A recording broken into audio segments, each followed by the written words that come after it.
यहाँ एक खौफनाक कहानी है जिसमें एक मुल्का आलिया और एक सांप सुल्तान की कहानी पेश की गई है। एक जमाने की बात है। एक अजीम अलशान महल के अंदर मलका आलिया है, जिसके साथ एक सांप सुल्तान है जो मलका की मोहब्बत में गिरफ्तार है। हुक्मरानी करती थी। वो अपनी खूबसूरती और जहानत की वजह से मशहूर थी, लेकिन उसके दिल में एक खफिया खौफ छिपा था। महल की पुराने तहखाने में एक प्रासरार सांप है रहता था, जिसे सुल्तान कहा जाता था कि सुल्तान कोई आम सांप नहीं, बल्कि एक शैतानी मखलूक है जो लोगों के ख्वाबों में आता और उनकी रूह चरा लेता है।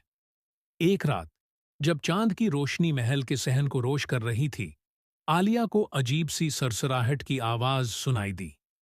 ये आवाज तहखाने की जानिब से आ रही थी। मलका के दिल में एक अजीब सी बेचैनी हुई, लेकिन उसने हिम्मत जमा की और तहखाने की तरफ बढ़ गई। जब वो नीचे पहुंची तो एक सर्द हुआ का झोंका उसके चेहरे से टकराया।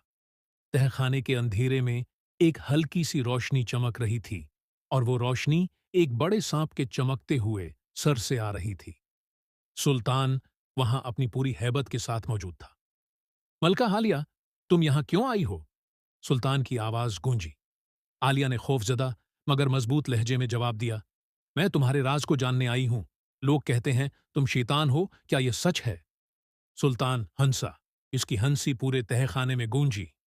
मैं सिर्फ वही हूं जिसे लोग अपनी बदतरीन ख्वाहिशों में देखते हैं। लेकिन तुम, आलिया, तुम्हारे दिल में भी एक तारीकी है। क्या तुम उसे तस्लीम करोगी? आलिया ने कदम पीछे हटाया, लेकिन सुल्तान ने अपनी दम से जमीन को जोर से मारा। तुम उस तहखाने में आकर मेरे खेल का हिस्सा बन चुकी हो। अब वापस जाना मुमकिन नहीं। अचानक आलिया को अपनी मां की आवाज सुनाई दी, जो कई साल पहले इंतकाल कर चुकी थी। वो आवाज उससे मदद मांग रही थी। आलिया ने सुल्तान से पूछा, ये सब क्या है? सुल्तान ने कहा, ये वो खौफ है जो तुम्हारे दिल में छिपा हुआ है। अगर तुम अपने अंदर की सच्चाई का सामना करने की हिम्मत है, तो तुम अपने अंदर की सच्चाई का सामना कर सकते हो। करो, तो शायद तुम आजाद हो जाओ। आलिया ने हिम्मत की और अपनी आंखें बंद करके वो तमाम खौफ और गम याद किए जिन्होंने उसे घेर रखा था। जैसे ही उसने अपने अंदर के तारीक गोशों का सामना किया, सुल्तान की चमक दमक कम होने लगी और वो एक आम सांप में बदल गया। आलिया ने तहखाने से निकलकर महल की तरफ कदम बढ़ाया। अब वो सिर्फ एक मुल्का नहीं, बल्कि एक बहादुर हुक्मरान थी जो अपने खौफ पर काबू पा चुकी थी। ये कहानी